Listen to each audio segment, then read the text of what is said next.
आपको बता दें कि पटना में छात्र नेता दिलीप कुमार ने बिहार के मुख्यमंत्री नीतीश कुमार और शिक्षा मंत्री प्रोफेसर चंद्रशेखर पर फिर से शिक्षकों के साथ अन्याय करने की बात करते हुए सरकार को घेरा है। दिलीप कुमार ने कहा कि सरकार बीपीएससी के माध्यम से जो शिक्षकों की बहाली कर रही है उसमें भी तरह तरह का अरंगा लगाकर अन्याय कर रही है। इस दौरान और क्या कुछ कह रहे हैं छात्र नेता दिलीप कुमार, देखिए इस वीडियो में। बिहार में शिक्षक अभ्यर्थियों के साथ लगातार नाइंसाफी हो रही है। पहले तो एसटीईटी 2019 के जो सफल अभ्यर्थी हैं उनके साथ सरकार ने अन्याय किया, क्योंकि 2 साल से ये लोग लगातार आंदोलन कर रहे थे, सड़क पर पुलिस की लाठियां खा रहे थे, यहाँ तक कि जेल भी गए, लेकिन सरकार ने इनकी नियुक्ति नहीं की। और जब नई नियमावली आई है शिक्षक नियुक्ति की तो उसमें भी इनके साथ नाइंसाफी की गई है, इनके साथ अन्याय किया गया है। और अब जो बीपीएससी के द्वारा शिक्षक बहाली होनी है उसमें भी सरकार तरह तरह के जो अरंगा लगाकर शिक्षक अभ्यर्थियों के साथ अन्याय कर रही है। सीटेट जो अपियरिंग में है अभ्यर्थी उनके साथ अन्याय किया जा रहा है, उनको फॉर्म भरने का मौका नहीं दिया जा रहा है। जब हम लोगों ने आवाज़ उठाई तो बीएड डीएलएड अभ्यर्थियों को जो अपियरिंग में उनको फॉर्म भरने का मौका मिला, लेकिन सीटेट वाले जो अगस्त में परीक्षा देंगे जिसकी तिथि घोषित हो चुकी है उनके साथ अन्याय किया जा रहा है। पहले तो सरकार ने 6 to 8 की वैकेंसी नहीं निकाली। जो सीटेट दिसंबर में पास हो चुके हैं या जुलाई 2022 में सीटेट पास हो चुके हैं, पेपर 2 पास हो चुके हैं। बहुत सारे ऐसे अभ्यर्थी हैं जो 6 to 8 में टीचर बनना चाहते थे, तो पेपर 2 की परीक्षा उन्होंने दिया, पेपर 2 में वो पास हो गए, लेकिन सरकार ने 6 to 8 की वैकेंसी ही नहीं निकाली, जबकि 40-50 हज़ार से ज़्यादा सीट खाली है।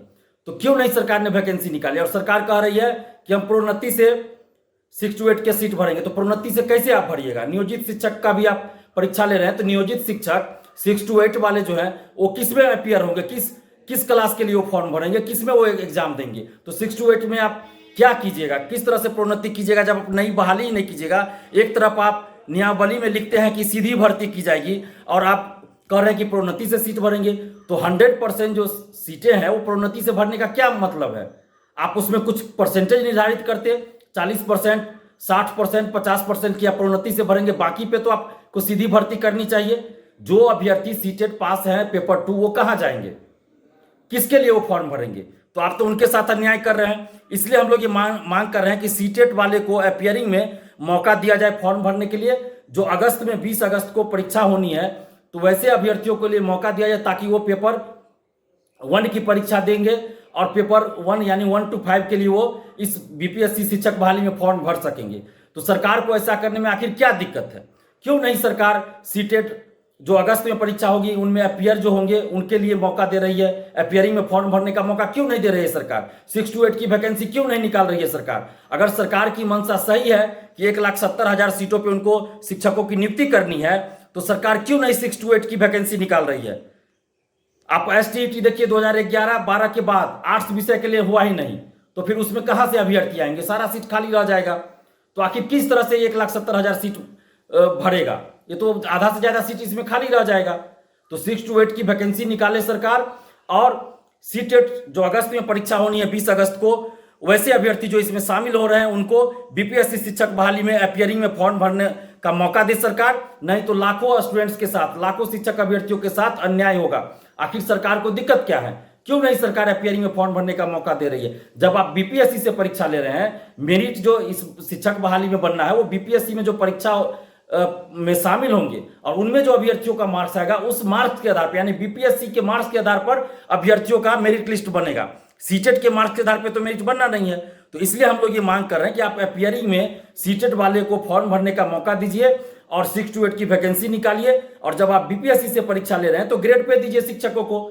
नियोजित शिक्षकों के लिए भी आप बिना शर्त समान काम समान वेतन की घोषणा आप करते थे पहले, अब क्या हुआ? तो कम से कम आप बिना शर्त उनको राज्यकर्मी का दर्जा दीजिए। अगर आपको उनकी परीक्षा लेना है तो डिपार्टमेंटल परीक्षा लीजिए, या बीपीएससी से ही परीक्षा लेनी है तो पहले आप बिना शर्त उनको राज्यकर्मी का दर्जा दीजिए नियोजित शिक्षकों को। उसके बाद आप परीक्षा लीजिए। उस परीक्षा में जो भी नियोजित शिक्षक पास करेंगे उनको आप शैक्षणिक कार्यों में लगाइए, और जो पास नहीं करेंगे उनको 3 मौका दीजिए। अगर उन 3 मौकों में भी वो पास नहीं कर पाए परीक्षा तो आप उनको गैर शैक्षणिक कार्य में लगाइए। विद्यालय में, स्कूल में तो और भी बहुत सारा कार्य होता है, ब्लॉक स्तर पे, जिला स्तर पर भी बहुत सारा कार्य होता है जो शिक्षकों से लिया जाता है। तो उन कार्यों में आप लगा दीजिए, किसी को कोई आपत्ति नहीं होगा। STET 2019 वाले के साथ जो आपने नाइंसाफी किया तो उनके लिए भी कुछ प्रावधान इसमें कर दीजिए ताकि उनके साथ भी नाइंसाफी ना हो।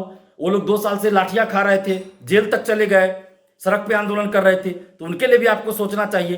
तो अगर सरकार, नीतीश तेजस्वी सरकार से हम आग्रह कर रहे हैं, उनसे विनती कर रहे हैं कि अगर आप सचमुच 1,70,000 सीटों पे बहाली करना चाहते हैं तो आप इन सब प्रावधानों को लागू कीजिए ताकि ज्यादा से ज्यादा अभ्यर्थियों को शिक्षक बहाली में मौका मिले और सभी सीटों पे बहाली पूरा हो। और आपने दूसरी तरफ इस नियमावली के तहत आप कह रहे हैं कि 3 मौका ही मिलेगा शिक्षक अभ्यर्थियों को, यानी 3 बार ही वो इस तरह की जो बहाली आएगी वो 3 मौका ही मिलेगा, 3 चांस ही मिलेगा। तो आप किस तरह, BPSC सिविल सेवा में कोई मतलब चांस की बात नहीं है, जब तक उम्र है, लिमिट है जो अधिकतम उम्र सीमा, उसमें आप कितनी बार भी एग्जाम दे सकते हैं। लेकिन शिक्षक बहाली में सिर्फ 3 मौका ही क्यों? शिक्षक बहाली में सिर्फ 3 मौका ही क्यों मिलेगा? ये किस तरह का मतलब ये दोहरी नीति क्यों है? शिक्षक अभ्यर्थियों से आखिर क्या दुश्मनी है सरकार की? शिक्षक अभ्यर्थियों के साथ ऐसा क्यों नाइंसाफी किया जा रहा है कि उनको 3 मौका ही मिलेगा? बाकी चीज में तो आपने ऐसा नहीं किया है। सिविल सेवा परीक्षा में जब ऐसा नहीं है, उसमें है कि आप कितनी बार भी एग्जाम दीजिए जब तक आपका अधिकतम उम्र सीमा पार न हो जाए। तो फिर इसमें क्यों आप इस तरह का जो है सो प्रतिबंध लगा रहे हैं कि 3 मौका ही मिलेगा? तो सरकार को इन सभी पे ध्यान देना चाहिए ताकि लाखों शिक्षक अभ्यर्थियों को न्याय मिल सके। अगर ऐसा नहीं होता है तो पूरे बिहार के शिक्षक अभ्यर्थी आक्रोशित रहेंगे और आंदोलन करने पे विचार कर रहे हैं। बहुत सारे जगह पे शिक्षक अभ्यर्थी आंदोलन भी कर रहे हैं, नियोजित शिक्षक भी आंदोलन कर रहे हैं। तो सरकार को इनके साथ न्याय करना चाहिए। हम यही मांग कर रहे हैं नीतीश तेजस्वी सरकार से कि आप शिक्षक अभ्यर्थियों और नियोजित शिक्षकों की मांगों पे विचार कीजिए और इन लोगों के साथ न्याय कीजिए।